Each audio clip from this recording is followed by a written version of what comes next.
Hi everyone, I'm Claire. I will be introducing our speaker today. This is the man, the myth, the mustache, Dr. Dennis Hansell. Thank you. I brought a script with me. So a little bit about Dennis. He's been in oceanography for about 40 years, has been doing dissolved organic carbon work for 35 years, and has been at UM for 25 of those years. So he's come in with one main question, which is what is the role of dissolved organic carbon in the ocean's carbon cycle? And with this has produced some pretty spectacular work and has gone on a lot of great adventures, which he's going to discuss today. And so this is where I need my script. So a little bit about his services. He's been a really active member in the scientific community. So he has served as chair for the External Advisory Committee for GOBGC, which is the Global Ocean Biogeochemistry Array. He has also served as a chair for UNOLS and been a trustee for BIOS, the Bermuda Institute for Oceanographic Studies, as well as been a part of a lot of honorary lectures because of all of his really great contributions to biogeochemical research. So apart from that, one last thing, I asked Dennis for a fun fact about himself, and I learned something new today, which is when Dennis was younger, he was really into farm animals, and instead of joining the Boy Scouts, he joined the 4-H program, where he was able to learn a lot about animal sciences and raised a lot of chickens. I heard the number was around 25. And he continued to pursue his love for chickens by raising them in Alaska and in Bermuda with his wife, Paula. So with that said, I will pass it off to Dennis. Thank you, Claire.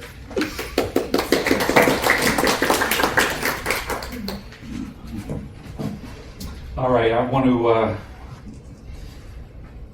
blame Mari for my being up here.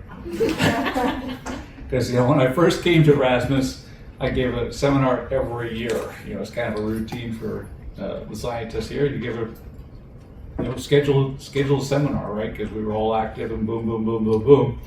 And then started getting graduate students into the program, and then it was like, well, I'm not giving a seminar. Students can give a seminar, right? And then I got out of the habit of giving a seminar here.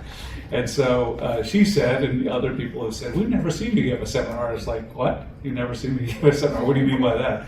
So I said, okay, I'll give a seminar. And then Roland said, what do you want to talk about? And he said, he suggested it could be my career kind of overview. And I said, how about science? Because I said, I'm too young to just focus on my career. But I got enough blowback on that, so now I've got my early years, some adventure stories, and some science all squeezed in. So hopefully we'll be able to get through it in a reasonable amount of time. So the submitted title, this was my what I submitted to Roland, Dynamics of Organic Carbon Dissolved in the Global Ocean. And because of all the blowback and what that's what I want to talk about. So now I've only got time for highlights of organic carbon in the global ocean. So that leaves room for some of my history. And I think the history is useful because, I was not a stellar student by any means. I had a long, tortuous path. And I think it's good for junior scientist students, et cetera, to know that it isn't always, you see a senior scientist, they didn't suddenly become a senior scientist, right? They had a long, tortuous path, and so I can share some of that. And I think a life well lived is one that generates stories, because you're adventurous and that sort of thing. And I guess I'm sort of a risk taker in my life, and I've had adventures. So I'll throw a couple of those in there. Paul and I, when we go to dinner parties, we tell stories, and we have a lot of stories, but we'll just share a few. And I just want to acknowledge the agencies that have supported my work: National Science Foundation, NOAA, NASA, have all been incredibly important to my career. And thanks to the University of Miami, of course, for putting up with me for all these years. This is a photo of me. I've worked in all the oceans. And in 2013, I brought 3 grad students down to a cruise on the Palmer, and I was chief scientist on the cruise. And so, we were living in Pinecrest at the time, and so I knew that if I got a photo of myself in a remote location, they'd put me in the local paper. And so that's what I did. I was holding the local paper, and they would put me in. I got the cover of the Pinecrest newspaper. I drove this ship, the Palmer, for 4 hours, and I just did S-turns for 4 hours because I wasn't going to go straight. Okay, so where did I grow up? I'm from, my father was born in San Francisco. My mother was, grew up in Watsonville, which is on the Monterey Bay coast.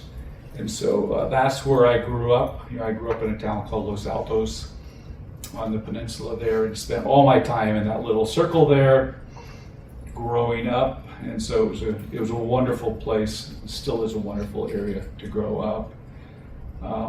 As a youngster, always going to Santa Cruz Beach. I'm going to show you the marine side of my life because I was, the coast was accessible to me, the Pacific coast. So this is where I got all my skin cancer set up, for this time of my life. And I lost a lot of fishing poles off of this pier and every other pier on the Monterey Bay coast. If you go diving there, you'll probably find some of my fishing poles. As a kid, I would just let go and off it would go. My parents actually met, for the first time here in Coconut Grove on the boardwalk of Santa Cruz, and so it was an important part of family life. My grandparents, again, in my mom's side lived down here in Monterey Bay area. My grandmother would always say, there were 4 boys, and she'd yell, "Get those boys out of this house," to my grandfather. And so he'd haul us all up to he said, "Let's go fishing." And so we jumped in the car. And this was one of the nice spots that I would go fishing, Point Lobos, near Monterey. It's a state park, you can't fish it anymore, but I probably have some lost fishing poles in there as well. And then, of course, there's the area between San Francisco and Monterey Bay, and that's the Half Moon Bay coastline, so I spent a lot of time in there, too. So I got a lot of exposure to the coastline, which heavily influenced my life and my subsequent decisions about what to pursue. I came from a family of 7 kids, and there wasn't a lot of money. And so my parents, I went to junior college, and they couldn't afford to send me there. So, all the kids in my family worked to go to school, and so I went to a community college to start, and then I was looking for the next inexpensive opportunity. So I went up to Humboldt State University up in Arcata, and when I got to Arcata, that was where I was transformed as far as my academic interests. So this is Humboldt State University. It's now Cal Poly. I was a biology major. It's up here. Here's Arcata. There's a big bay here. Let's see, Eureka, that sort of thing. It's all redwood trees through here, so it's just a gorgeous location. This is the coast if you're not on the bay, so really, really a lovely place. And here's the bay, Humboldt Bay, right out here. So I had a lot of opportunity again to be on the water. And north of Arcata was Trinidad, and in Trinidad is where the university's marine lab was. So I spent a lot of time there. That's where I learned about marine invertebrate zoology, so copepods and everything you can now, all the invertebrates, I got exposed to there, and I just loved that science. As an undergrad, I loved invertebrates, I loved biochemistry, I loved physiology, all that sort of thing. And this is Trinidad. It's a lovely place, big Trinidad head here. And so I would spend a lot of time in the intertidal zone. The rocky intertidal became my second home, and just to see all the organisms in that area. So I, stay connected to the marine system. Just love being out there. And then this is a picture of me in the intertidal zone. This is me down here. This is probably about 78 or so. And this is my good friend Marla Spivak, who was in classes with me all the time. And we were guided. The Bible for us was the book called Between Pacific Tides. It was written by Doc Ricketts. Who knows who Doc Ricketts is? John, Paula, Marty. So Doc Ricketts, if you ever read John Steinbeck books focused on Monterey, there's always a character in there named Doc. And Doc was John Steinbeck's best friend. They were drinking buddies, and they always got in trouble together. So Doc was always a character, and he was always getting in trouble in the books as well. Cannery Rose, one of the books that he would be in. So Marla went on to great accomplishments. She loved bees more than she loved the marine intertidal. So she was awarded the MacArthur Genius Award when she's still a professor at University of Minnesota. I give TED Talks and all that sort of thing. And I'm here, contrasting the two of us. So she has a great career going on. But it was wonderful to be with wonderful just people who loved the science at that stage of my career. So I was in the intertidal, and I was thinking, what am I going to do next? I should go to grad school. But I thought, I can't do anything with the intertidal zone. I can't do anything with marine invertebrates. So I thought maybe I should do something applied. So I applied to and ended up going to Auburn University in Alabama. I went from Northern California to Auburn in the late 70s. So it was quite an abrupt cultural change, and I joined the School of Fisheries and Applied Aquacultures. And I thought maybe I could do some aquaculture type stuff, and they had this massive bunch of culture facilities. Here's these ponds down here, very productive systems. But I got into the water chemistry side of things. How do you manage the chemistry to maximize productivity in fish? So I did that for my master's, and I was accepted in a PhD program to continue that. But I thought, I wasn't loving it. So I quit. After the master's, I said, no, I'm not going to do the PhD there. So that brought me to move to Fairbanks, Alaska, because I had family up here with my freshly minted master's degree. So I showed up here in 1981 in the spring or so, and looking for work, and finally I found some work doing fish surveys, anadromous fish surveys up here in Prudhoe Bay, which is in the north slope of Alaska. So I spent the summer of 1981 up there. And that was an eye-opener for me. I'd never been in the Arctic before. It was quite a challenge. This is what I flew into. That's the runway in the system. It's all industrial, right? It's oil recovery up in that system. Is that Dead Horse?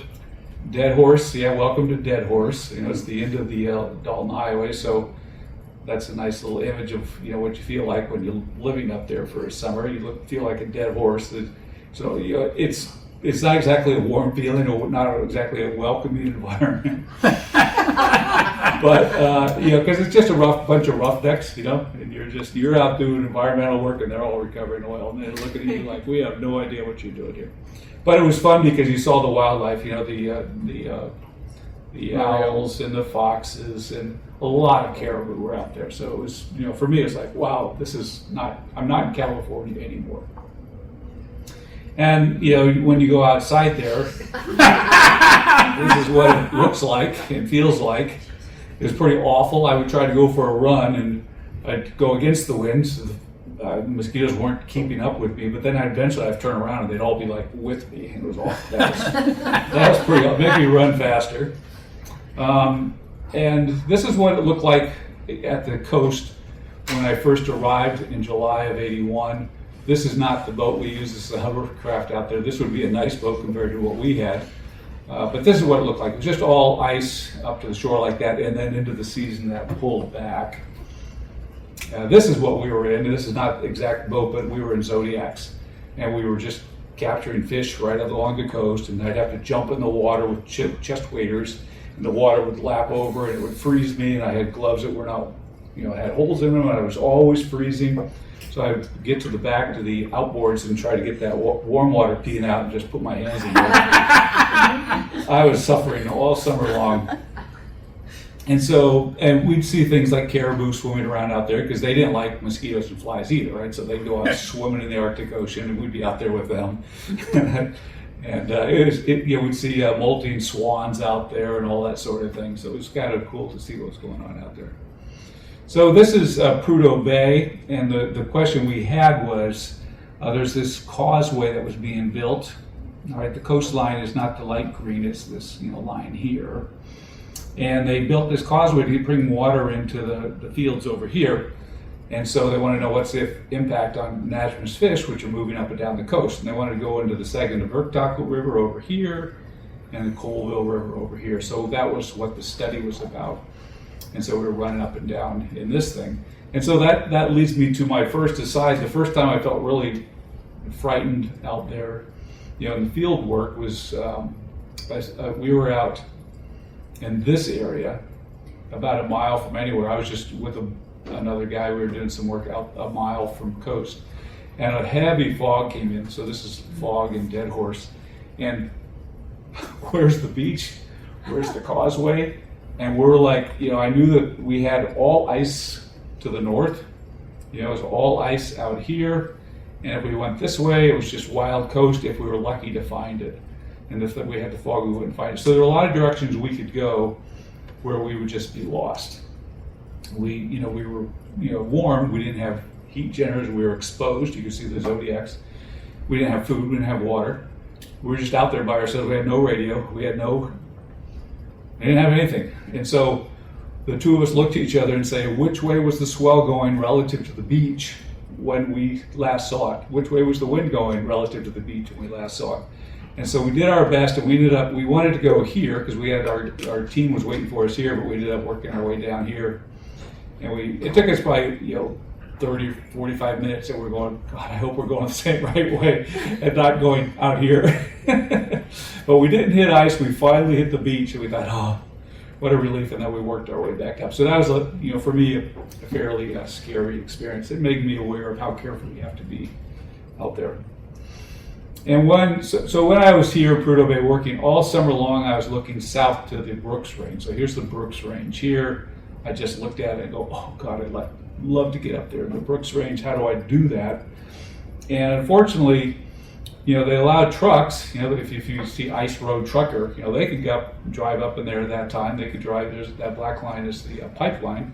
They could drive up and down that thing, but I wasn't allowed to do it. I had to fly out of there unless you do something illegal, which I decided to do. So at the end of the season, I just hitchhiked. I just got on the road, and the truckers were like, I want company, right? So the guy picks me up, something like this, and we get up, we cross the North Slope here, and we start climbing into the mountains, and we come into a place like this little valley back here, and I said, that looks perfect, let me out.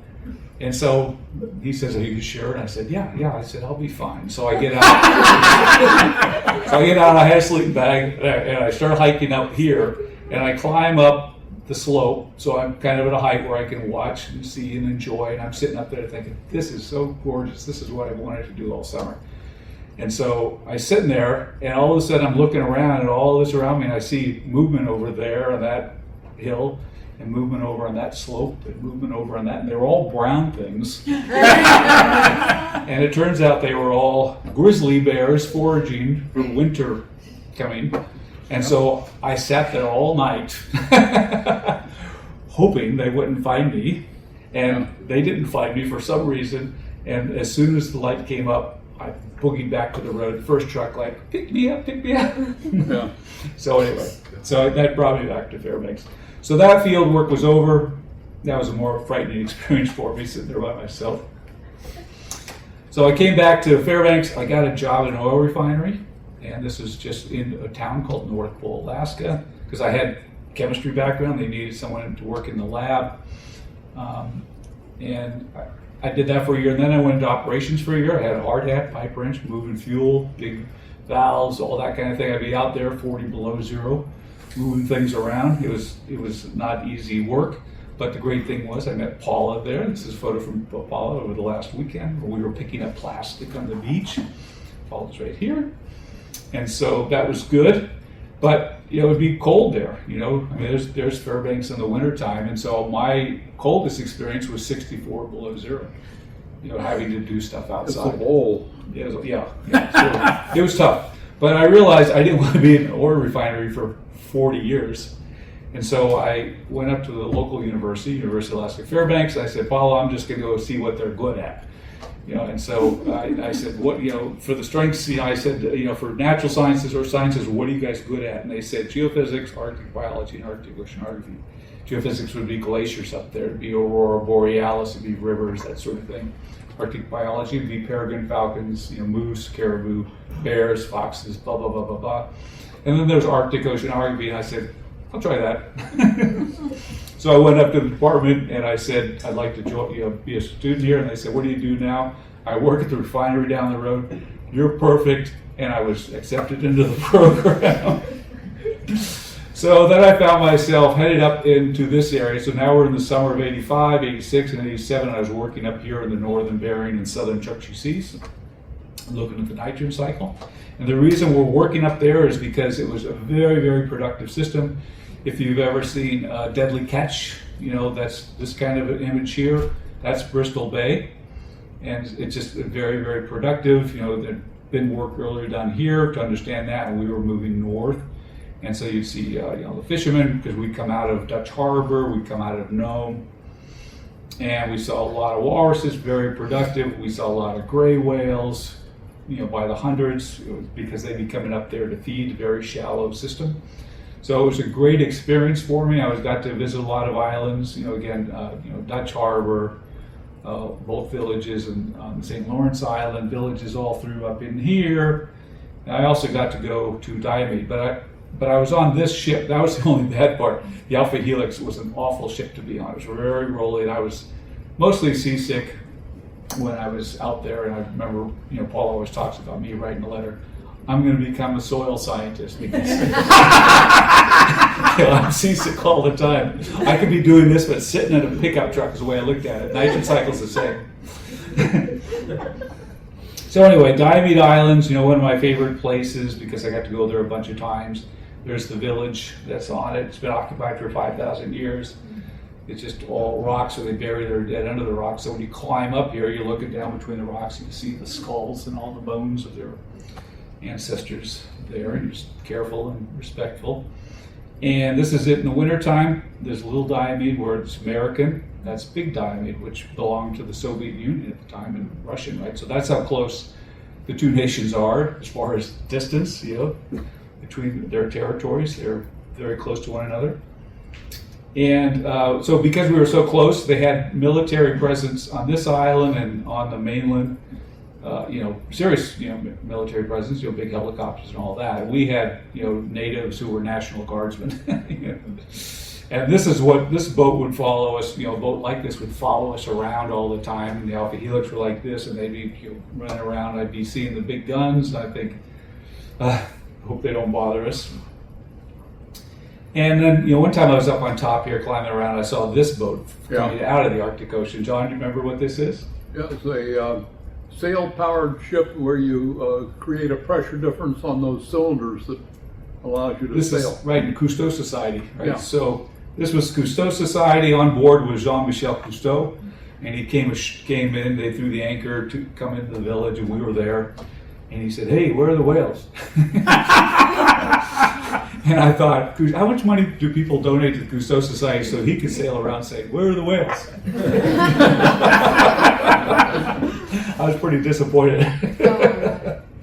Anyway, so at that time as well, the area of glasnost was coming on. I know the younger folks don't know what that is, but it was, in the late 80s when Mikhail Gorbachev, the General Secretary of the Communist Party of the Soviet Union, said, we're going to open things up.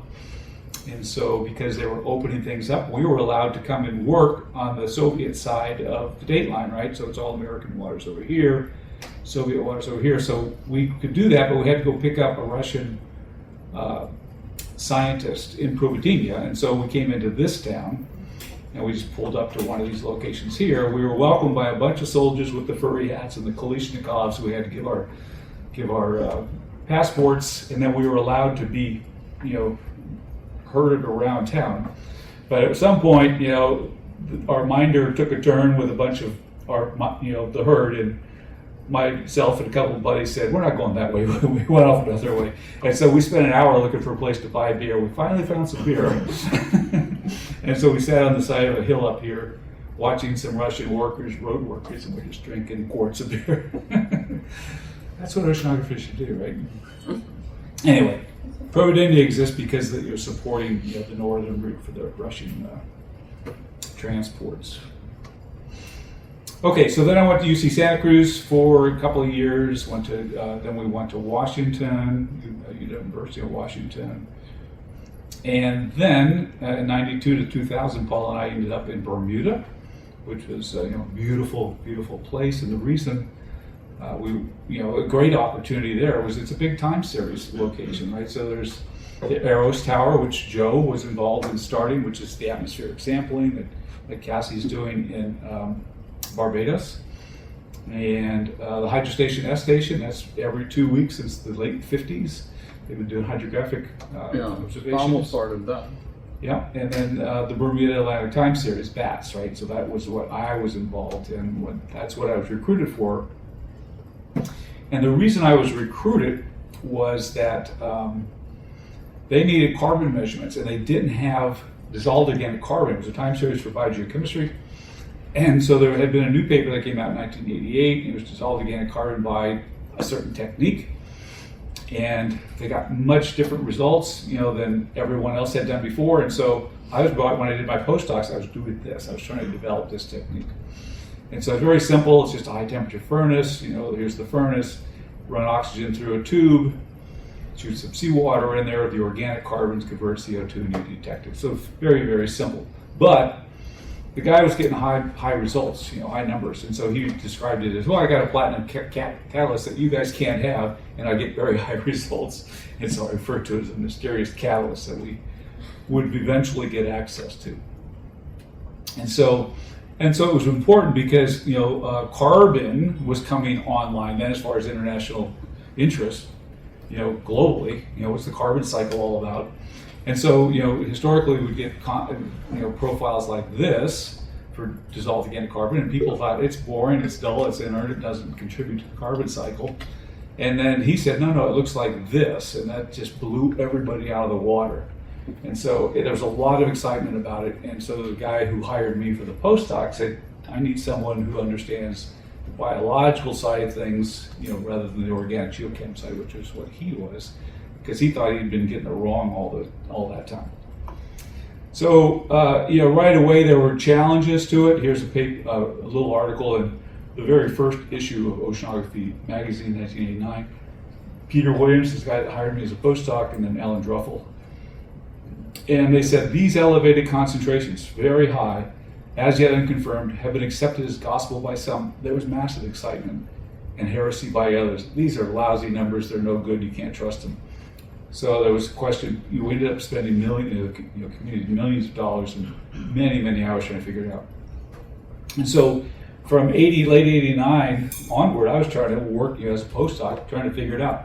And while I was still a postdoc, John Martin of iron fame put these data out, right?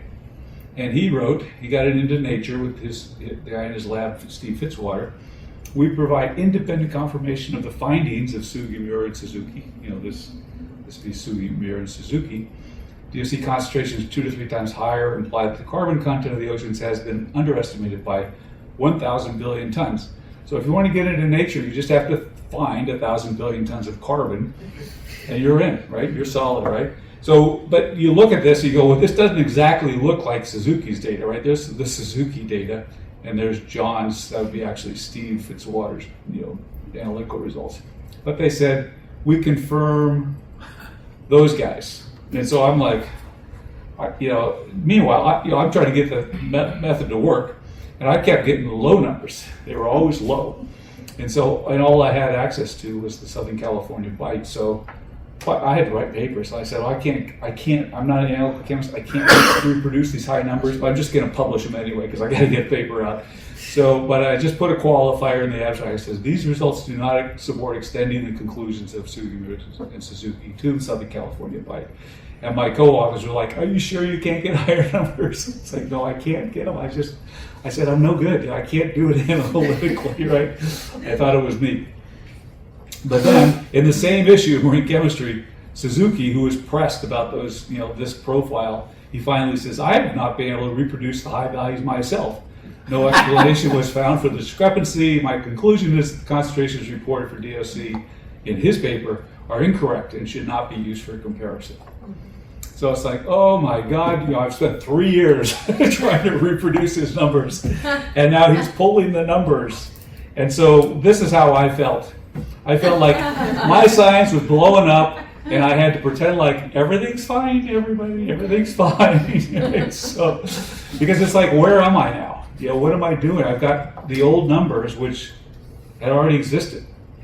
And so the more senior scientists who had flooded into the DOC space because it was like, this is the most important thing in the carbon world for the ocean. Suddenly they were gone because they said it's all baloney, right? It's not, this guy made them up or whatever. So they had some science to go back to, but we junior scientists had no science to go back to, right? So, there were a few of us like, oh, the room's suddenly empty. It's like you guys run out, there's like 3 of us in here, right? And so it's like, what are we gonna do? Well, why don't we just stay with the question, what's the role of DOC in the ocean carbon cycle? So that has been my question through my whole career. Because it's like, well, those guys, all the senior guys are gone, so there wasn't a lot of competition to go after the question. All right, so why would you go after that question? These are the reservoirs of carbon out there in the Earth system. And it's just drawing over here, but the atmosphere has a lot, and these are petagrams of carbon, and a petagram of carbon is 1 billion tons. All right, so the atmosphere has on the order of 750 billion tons of carbon. Vegetation, 610 billion tons. Soil organic carbon, probably more like 2,000 billion tons. Inorganic carbon in the ocean, 40,000. Sediments, 150. Organic carbon dissolved in the ocean is one of the major pools of carbon in the Earth system. And nobody was really looking at it because they convinced themselves that it wasn't really important to the carbon system. So that opened the door for me. Hey, look how big it is. We need to answer the question. So I just kept hammering on that. And so, it's characterizing these inventories and these fluxes that I got into, right? So like this kind of a number here, that came from our lab, right? That's how much carbon there is in the ocean dissolved. This kind of a flux number, how much is exported to the deep ocean, 2 petagrams per year, that came from our lab to start filling in the details here. So I was in, so that's the why, it's a massive pool. Now I had nothing but a profile in the Southern California Bight at the time. And so I go to Bermuda, they think I'm a guru on dissolved organic carbon measurements. I got one profile, I have no confidence in it. I don't know what's right. But we just start making the measurements. And so, we started in 1994, and now we've got 30 years of those measurements. And this is DOC at the top and temperature at the bottom. And as soon as we start making the measurements, you start seeing the variability, temporal variability, seasonal variability, and you start saying, oh, now I'm starting to understand the system. There's something going on here that I can interpret. And then you write papers, right? That's what it's all about. And so just to simplify that image, here's climatology for the system, just taking all the data and putting them on by month rather than all years. And this is how the Bermuda system or Sargasso Sea, that system works. Cool, not very cold, cool in the wintertime, and then summer heating, and then come back to cool, right? So that's the interannual cycle of temperature. Here's chlorophyll, so here's the spring bloom, and then oligotrophic look, and the deep chlorophyll maximum in the summertime because it's so stratified then. And then you got the winter mixing going on. That brings up inorganic carbon as one variable that's being brought up, and it's also bringing up some nutrients. And so that stimulates this bloom. The nutrients stimulate this bloom. And for the question about what's the role of DOC, well, you plot DOC, right? So we see a decrease in CO2 concentration, which is the reactant, and then we see an accumulation of DOC, and that's the product. So it's a simple thing. It took years to tease it out and get the quality of measurements where we needed them in order to see it. But what we figured out was that in this location, when you see a net drawdown of inorganic carbon, and you can, if you know the biological part that drives that, how much is biology driving that, and we knew that about 10% of the net community production, all the production in the system, there's a net component, right? It's 10% of that accumulates as DOC. And that was very informative for me to understand, DOC as a component of the ecosystem, using carbon as a measure to understand it. So that opened my eyes to the system. And I just want to show some of Mari's work, that, explored that and took advantage of that, that understanding more fully. This is when she first got into using the floats, the BGC floats out here in Station Papa area. The floats are going down, 2,000 meters, and they come up and they acquire data, and then they send the data out. And so all of these data, temperature data, are from those floats for this period of time, just this selected period of time.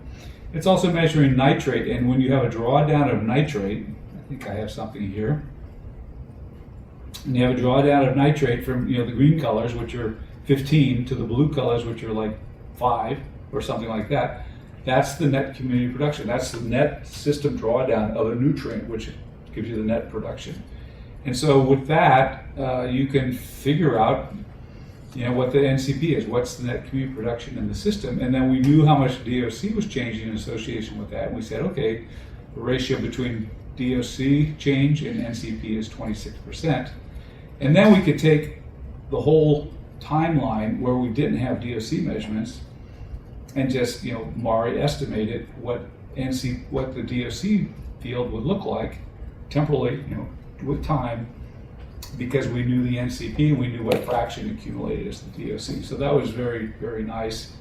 And she was fortunate to capture the warm blob and El Nino and all that sort of thing, and see how it affected NCP and DOC dynamics. So a lot of cool stuff. So this is temporal variability. We also, so that's temporal variability, right? We also need to, what's going on globally? What's the spatial survey look like? And so while we're doing the temporal stuff, we're also saying, well, what's it look like if I do a section? If I look globally.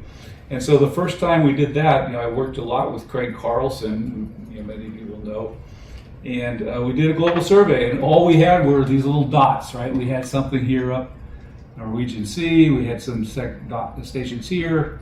There's bats, Hawaii, these stations, Central Indian Ocean. And we said, let's just ask people or ourselves, if there are cruises, let's just grab a bunch of deep water, plot it against latitude, sort of a cumulative latitude here.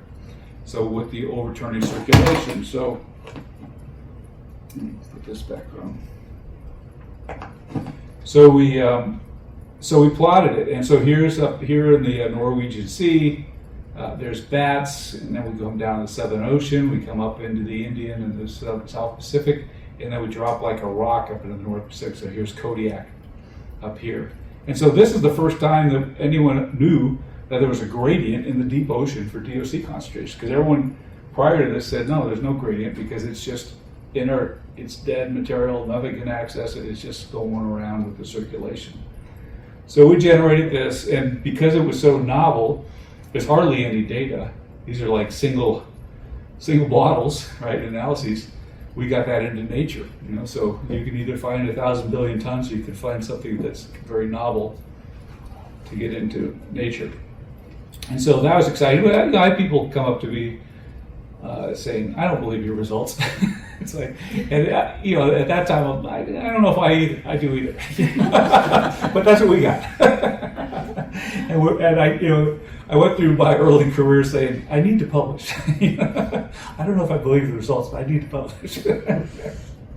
Anyway, so that was our first global look at the system. And so then through the World Ocean Circulation Experiment that I got involved in, and then the Global Repeat Hydrography program that followed it, and then now the U.S. the GO-SHIP sections, which are this is the U.S. component. We have been doing U.S. GO-SHIP since 2003, and we've had all those other projects in there as well. And this is just surveying the ocean for heat transport, anthropogenic heat transport, anthropogenic carbon transport. And so we somehow convinced this group that we needed DOC, right? It had nothing anthropogenic about it, but they were convinced because they didn't know any better.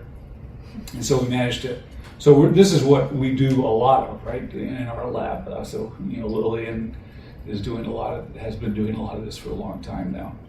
So just one more side story here. When I was on a cruise, and this is P18, I was out here, and we had just, I'd come out of Punta Arenas, we went down here, and then started to line back up, and we were this is leg one, and we were going to go into Easter Island, which is like 27 south or something, and we were probably 1,500 miles off of Chile here. We were allowed a swim call. So I know a lot of you say, hey, I can't go on a swim call on a U-Haul ship. Well, this was before you couldn't go on swim call. This was a NOAA ship Discoverer, but it was also no limit. All the UNL ships were giving swim calls too. So we're in the middle of nowhere. It's this gorgeous deep blue sea. It's gorgeous waters, and boom, off we went into the water. And before I got in, I said, I'm going to get out in 20 minutes in case a shark comes, because I don't know if there's any sharks here. And I thought they're probably not here right now, but I'm going to get out after 20 minutes.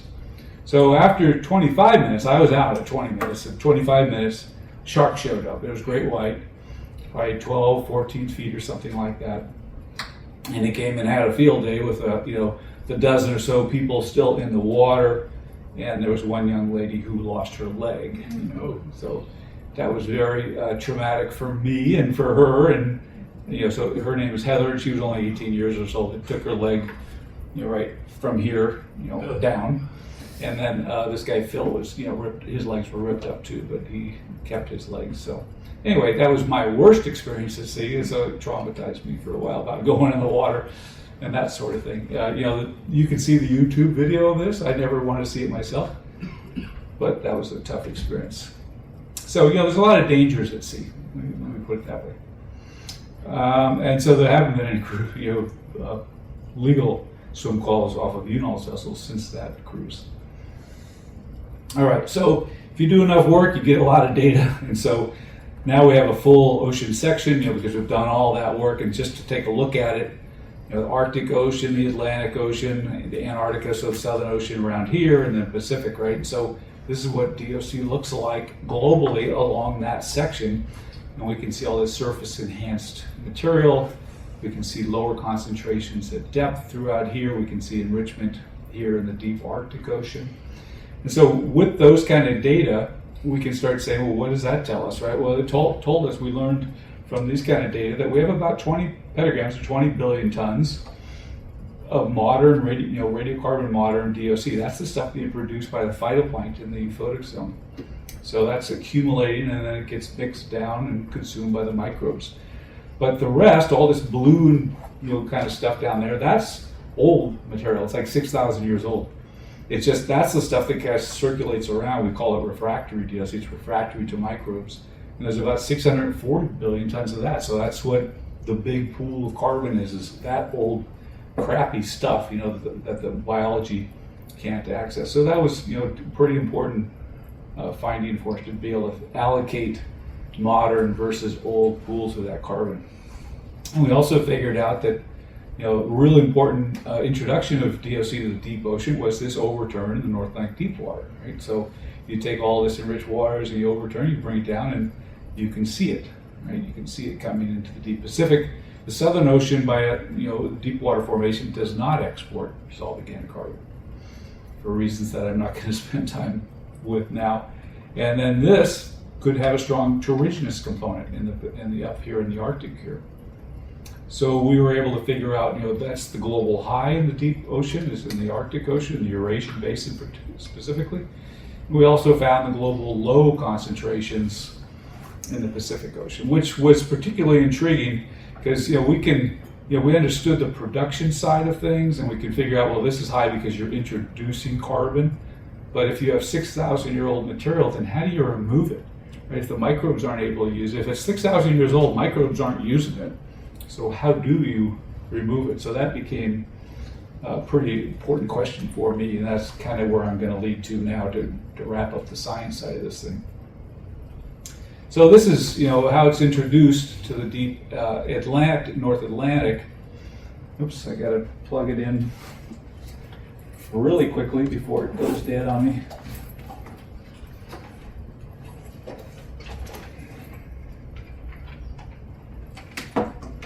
Don't you quit on me. Don't you quit.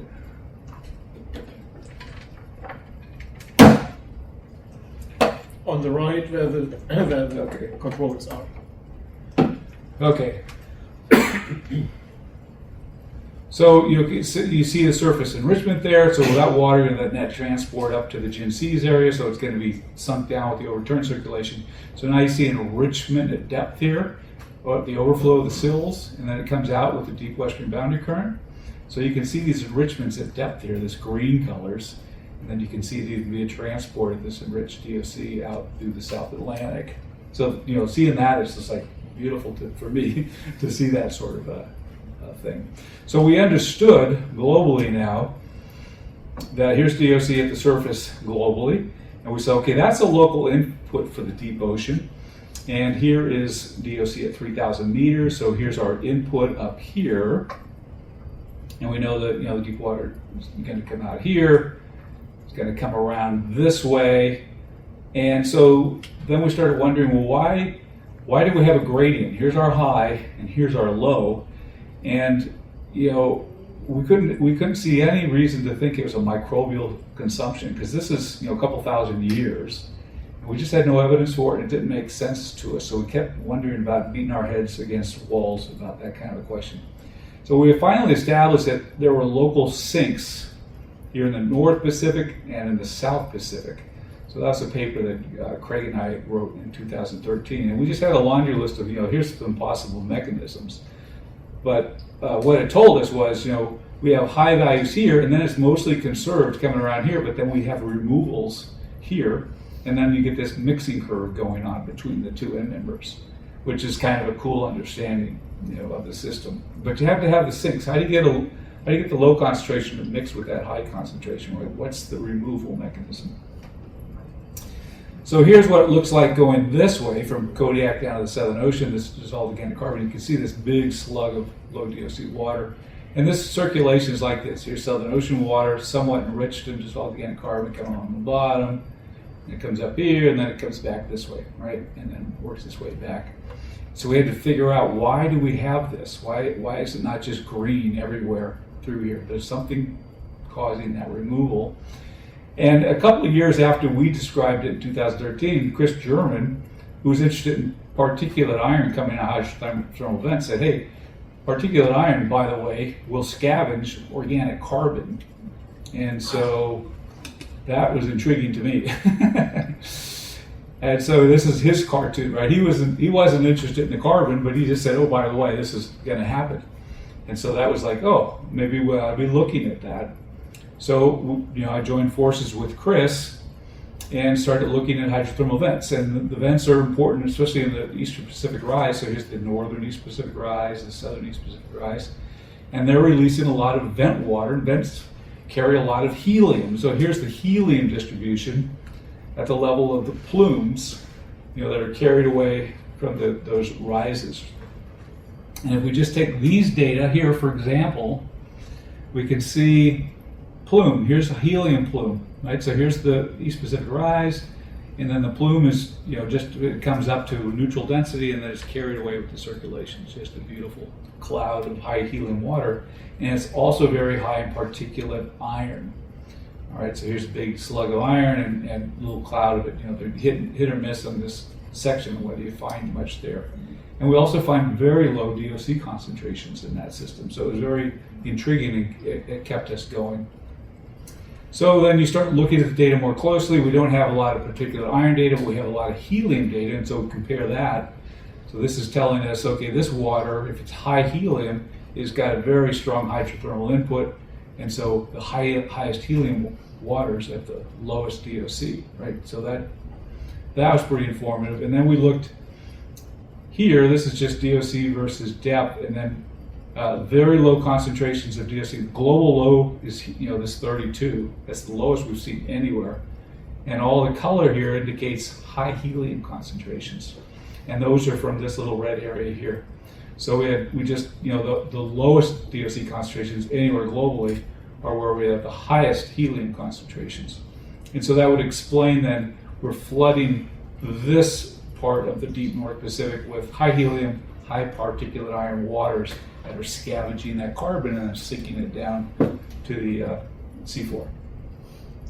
So let me just wrap that up. So we've gone pretty far to understand the role of DOC in the global carbon cycle. We know how much DOC globally is modern, how much is very old.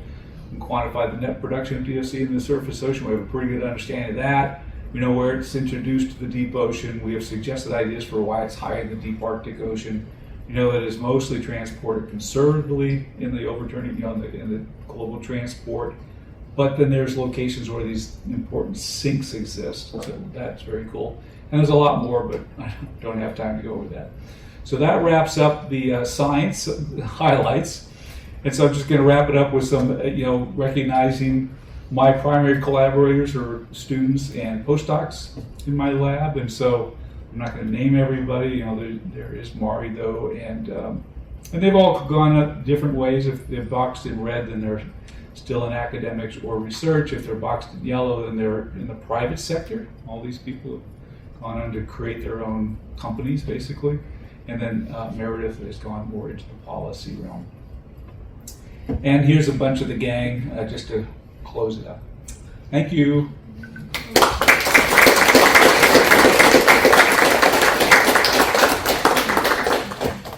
Any questions? I know we're short of time.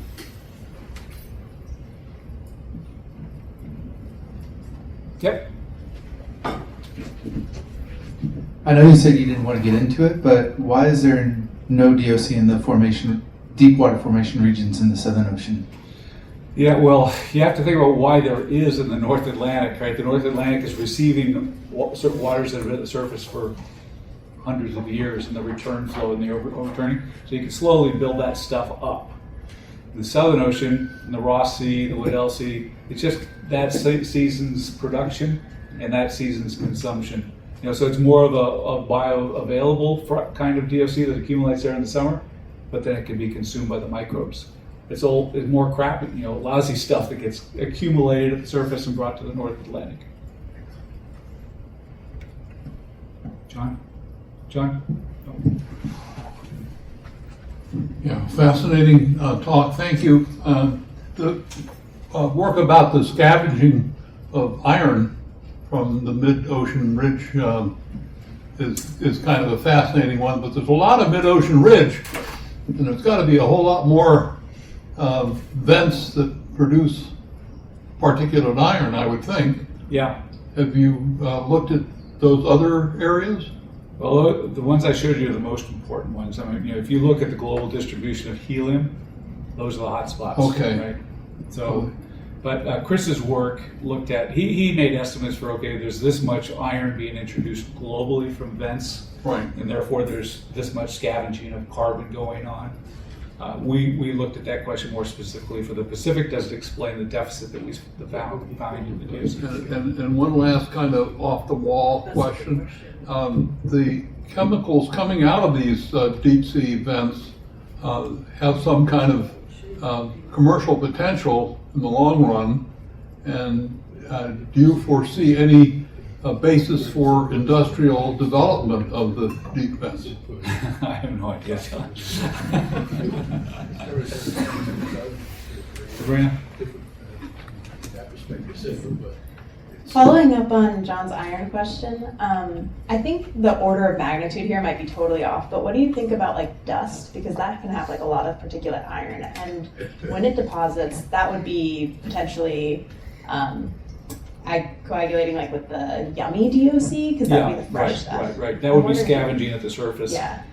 And so it's much harder to see because they're competing with the microbes, right? And there's always more being produced and always more being removed. So it'd be really hard to pull that apart. The deep ocean is clean in that regard, because any carbon iron that came in from the surface would have been coated completely with organic matter at the surface, and then it just passes through. It's not going to pick up any more. So this is new. Didn't we just say when the iron comes out the vent, it's dissolved? It's +2 stays dissolved. It's reduced form. As soon as it hits the seawater, there's oxygen, oxidizes to iron 3. That makes it go into particulate phase, so it's a very clean particulate iron that immediately has exchange sites for things like DOC. Rakika. Fascinating talk. So where do you see the next frontier in this research? Like what is Mari going to work on in this? I have no idea. I've pretty much written a book, so Mari's going in a different, with her much more dynamic look at the ocean because of the floats. Mine's a static look, it's what I've had available, profiles, section plots, more of snapshots. With that said, there are a lot of opportunities for merging multi-platform data with POC data, And for example, VGC Argo flows capture particulate organic carbon, but don't capture DOC yet. And like a production is dissolved in particulate, so there's a lot of room for understanding both together. And also developing a DOC sensor might be on the horizon too. Right, and I'll be left behind at that point. I don't know. Have some faith. I think there's a question in the back. Kim, did you?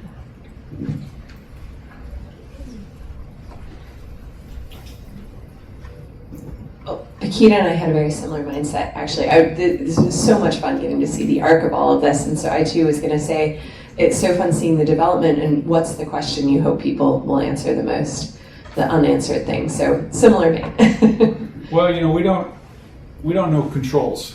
I'm describing the processes at work, but like I know that so much dissolved organic carbon is a result of the net community production of the system. What makes it higher? What makes it lower? Those sorts of questions, right? Because if I say it's 20% where I observed it, well, next time it could be 30% or 10%. I'm working with what I observed and trying to run with that. But there's going to be controls, and I think the controls, we're looking at mechanisms. What's the process, right? And now it's the controls on those processes. So that's the opportunity space, I think. Any further questions or comments? Let's see if there is something in Zoom. Doesn't seem to be. I'm going to point out Paula in my lab here too. Paula worked in the lab in Bermuda for how many years did you work in there? 7 years, just 7 years. So a lot of students and techs and good group of people to work with. I just found out today that this is my first tech in Ty Waterhouse. He passed away 10 years ago, so time is passing. Okay, thanks everybody. Thank you, Dennis.